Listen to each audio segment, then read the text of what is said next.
Après, est-ce qu'il ne fait pas référence, parce que juste en dessous, il nous met dans le commentaire, comment peut-il lancer un défi pour prouver qu'il est prophète, en même temps déclarer que plus aucun prophète ne peut venir après Mohammed sallallahu alayhi wa sallam. Est-ce qu'on n'est pas en train de revenir sur le fameux débat de Khutan Nabi, le dernier prophète, et ces choses-là? Avant de se lancer dans cette chose-là, il faut vraiment Bon, ok, donc voir précise avant qu'on... dans les textes et ensuite Ouais. pour pouvoir répondre Non, c'est correctement. vraiment très Mm. important qu'il y ait de la précision. Hmm.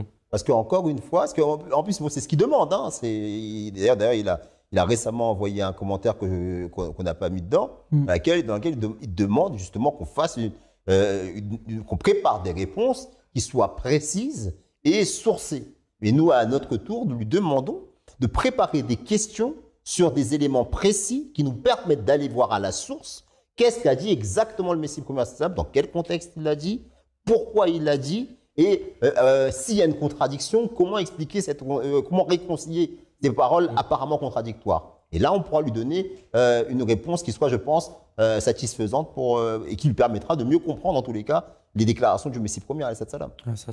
On peut même l'inviter à la mosquée, Une autre s'il chose nous que entend. Exactement. Tout à fait. Oui, ça dit ça. Juste une chose que j'aimerais mentionner, le Messie premier, il a lui-même écrit un livre à ce sujet parce que certaines personnes de son vivant ont émis l'allégation selon laquelle le Messie premier déclare dans un premier temps qu'il n'y a pas de prophète après le sallallahu alayhi wa sallam. Ensuite, il déclare qu'il est lui-même à savoir un nabi, et le Messie premier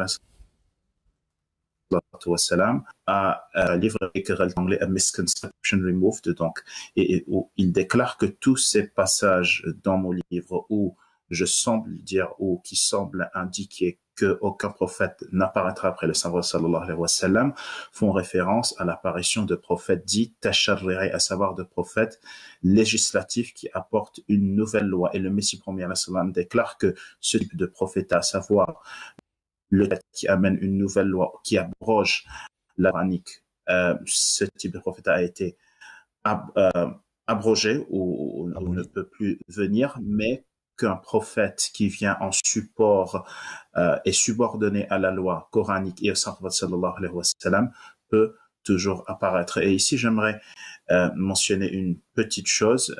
Les membres de l'orthodoxie musulmane disent oui, vous les musulmans Ahmadi, vous dites que des prophètes peuvent toujours apparaître alors que nous ne croyons pas dans une telle chose. Eh bien, les musulmans non Ahmadi eux-mêmes croient dans la descente du Messie Isa alayhi salatu wa salam vers la fin des temps, qui est qualifié de Nabi dans les hadiths et de Rasoul dans le Saint-Coran, à savoir un messager, et ils croient que le Messie fils de Marie viendra abroger plusieurs lois coraniques, comme par exemple les lois se rapportant au jizya, que Jésus fils de Marie viendra tuer des cochons, alors qu'il n'existe aucun verset du Saint-Coran qui encourage les musulmans à s'engager dans une telle besogne. Jésus viendra tuer les mécréants, et ce qui abrogera des dizaines de versets coraniques qui demandent aux musulmans d'accorder la liberté de conscience et de religion à tous, ce qui équivaut à dire que Jésus viendra avec une loi qui est à peu près similaire à celle de la coranique, mais pas entièrement similaire à la charia qui fut envoyée par le truchement du Saint sallallahu alayhi wa sallam, ce qui équivaut à dire en somme et en substance que Jésus sera un prophète législateur. Et comparer cela avec ce que dit le Messie premier alayhi salatu wassalam, fondateur de la communauté musulmane Ahmadiyya, man kharaja mithqala dharratin min al-Qur'an faqad kharaja min al-iman, que celui qui s'éloigne du Saint-Coran, ne serait-ce de la distance ou du poids d'un atome ou d'une petite fourmi, cette personne s'éloigne de la foi. Donc, en somme et en substance, les musulmans Ahmadis croient dans la possibilité de la venue de prophètes subordonnés à la loi coranique, alors que les musulmans non Ahmadis croient dans la possibilité de la venue d'un prophète, de prophètes qui peuvent abroger le Saint-Coran et y ajouter toutes sortes de choses. D'accord.